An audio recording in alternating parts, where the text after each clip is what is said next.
The Heron, the Thistle, and the Cuckoo, a spiritual account of the 2025 Scottish Highlands Peaks Race, in 5 absurd and mystical acts, rendered in the disputed style of a symbolically inauthentic pataphysical pastiche.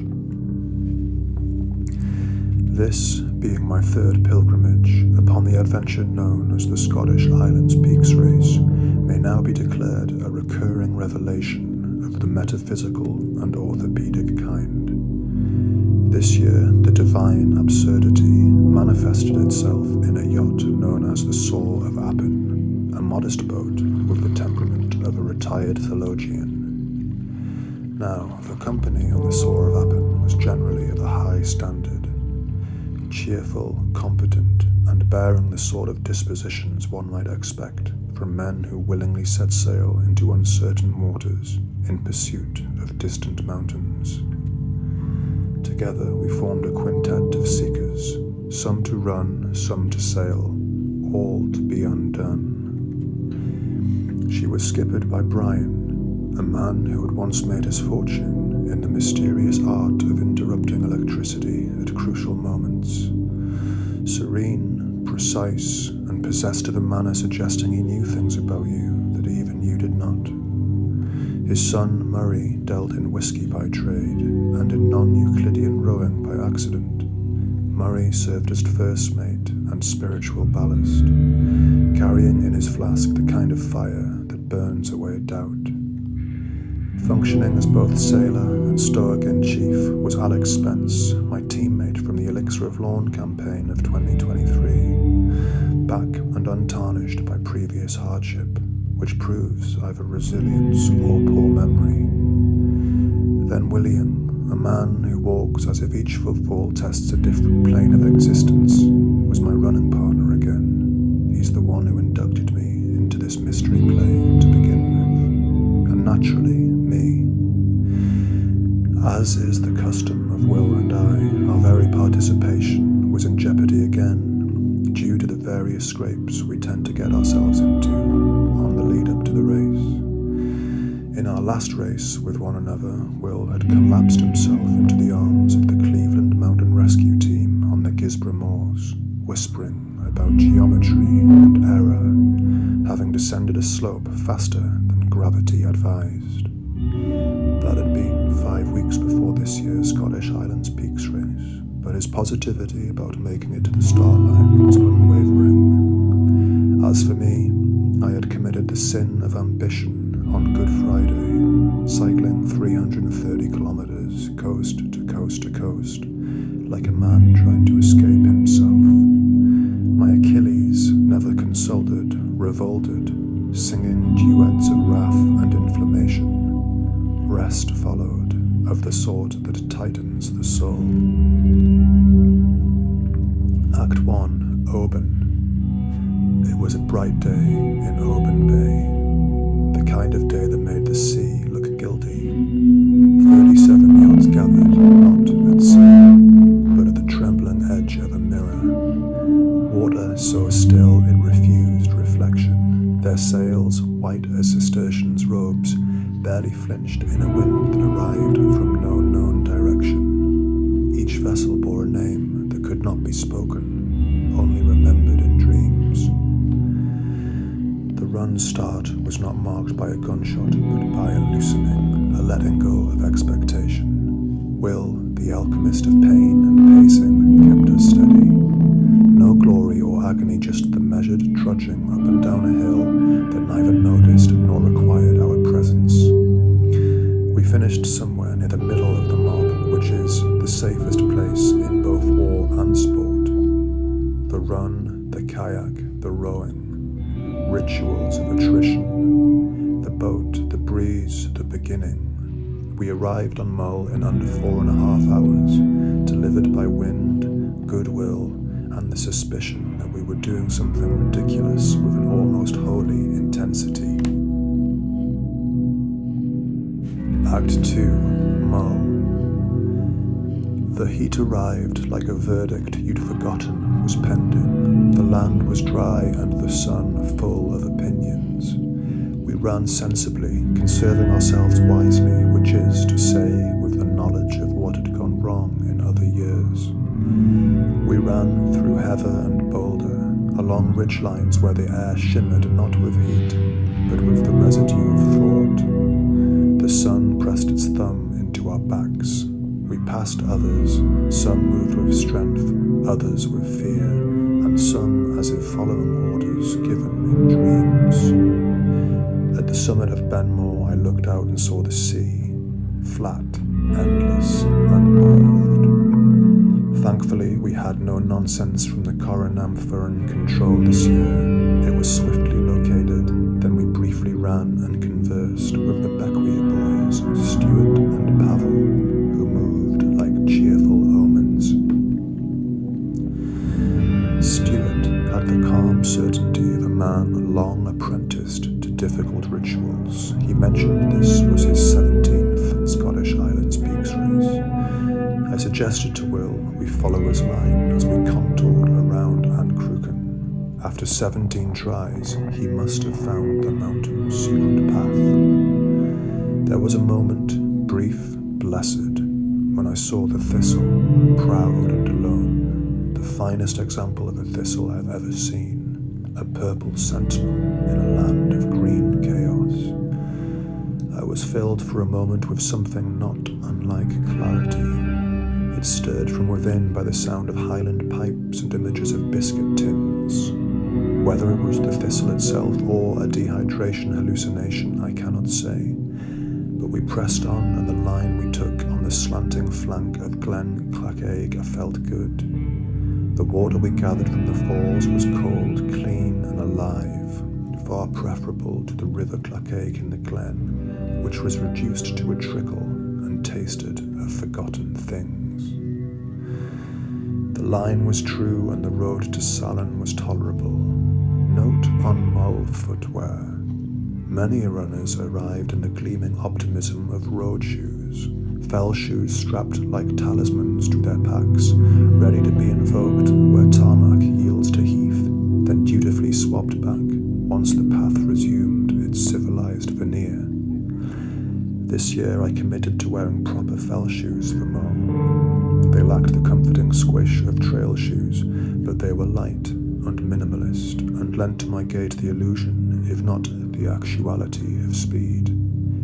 I felt, in short, like a man engaged in a race, rather than a prolonged misunderstanding with gravity. Despite that, we were easily overtaken by Sasha and Jamie of the Sundance of Lawn, who floated past us with an elegance that suggested winged shoes, or invisible gondolas.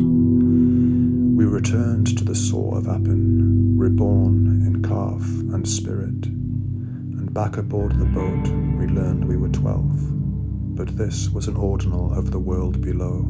It had no meaning where we were headed. Act 3, Mull to Jura. From Mull to Jura, the Soar of Appin drifted. The wind had taken a leave of absence, and so we floated under stars that spoke in old alphabets. Time lost its urgency. We slept in turns, awoke in fragments. The sea whispered that all movement is illusory, and wind is a lie. Between the runners, dreams were shared in silence. The others spoke little, and no comments were passed by the mink whales that surfaced only to mock us with their nonchalance. It was there in that creased corner of the universe, where compasses twitched and wind held its breath, that the first drinks were poured. From that moment, the conversation, already unmoored, became unhinged entirely, looping back on itself like a Mobius strip of anecdotes and theories, most of them concerning the precise location of Jura, the metaphysics of hydration, and whether running shorts could be considered sacramental vestments if blessed by sweat and suffering. Alex and Murray did some big turns on the oars to keep us moving forward to Jura before we all went completely insane. Whilst other teams who were trained in Newtonian logic were now adrift in Dali-esque dream worlds from using standard rowing techniques. We ignored the usual laws of motion and nosed ahead through the curved waters of the self, not by speed, but by deviation. Act 4, Jura. Jura is a riddle spoken through stones. On this day, Jura was a kiln that threatened to melt away the will. We began in light, but it was not the light of grace. It was a fierce light of interrogation. The sun burned away all pretense. Our legs carried us forward, but our minds struggled behind. The ground here is not ground, it is resistance incarnate. The bogs take your strength. The boulders and screes of Bainahulish insult your knees. The climbs ask why. There was water, yes, but it mocked you. Negav Lochanan, which in Gaelic means the rough little lake, and in English means don't drink this, offered itself with menace, infested with a soup of regrets. Tadpoles, insects, and algae of prehistoric persuasion. I took one mouthful and retched. William, a man of indelicate constitution, gulped it like holy wine, drinking deeply like a man refueling his soul from a medieval cistern. He thrives on pestilence and stagnant water. This is now a fact of metaphysical biology. The climb over Bain and Orr passed in a haze. I stayed with Will until he began to ascend, realities I could not easily follow. His pink shorts by now had acquired a character of their own. What began as breathable nylon was now something theological. We climbed, I suffered. Will moved like a sermon. I saw lines on Bain Hyanti, where before there was only heather. The cuckoo called, we descended, and its mournful repetition carved a hollow in my chest. It meant nothing, yet everything. Descending from Bain Hyanti, I found my rhythm again, briefly forgetting my nausea, and instead finding a deeper one upon reaching the stream from Loch Anshob, a liquid graveyard which Will loved as only he can love the revolting. It was on the road back to Craighouse, 5 kilometres of flat, honest suffering, that I nearly lost my soul. We had crossed bog, cliff, and divine absurdity, but it was tarmac, the devil's carpet, that broke me. The flatness was unbearable, the sky pressed down, and my steps became penance.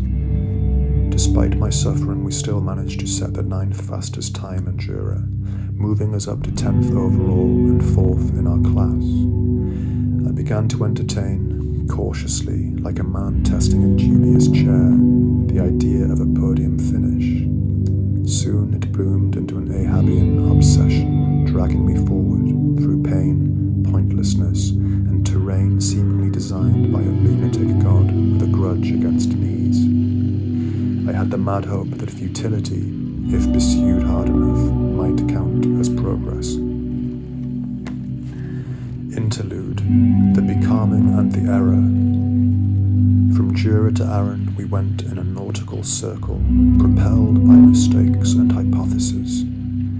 Somewhere near the Mull of Kityre, a decision was made. We sought wind offshore. It wasn't there.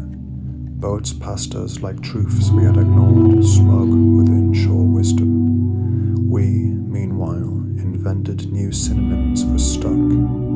We sailed through eternity. Murray and Alex saw shapes in the clouds. I saw nothing. This is sometimes preferable. There was no course, only direction, inward and also upward. Our co-navigator, the Cuckoo, spoke only riddles and recited the wind's secret names in a voice I remembered from my childhood. He did not steer, he listened. Each yacht moved according to its captain's clarity. Some veered off into spirals of desire and never returned. One yacht tried to tack against the current of thought and capsized into metaphor. while another appeared to be reversing into the 18th century. Another collided with a boy and underwent a theological crisis, a great debate erupting among the crew as to whether time existed. The race dissolved just as we reached its centre, an island shaped like a question mark, whose sands whispered, "Are you still dreaming you are the sailor, or have you remembered that you are the sea?"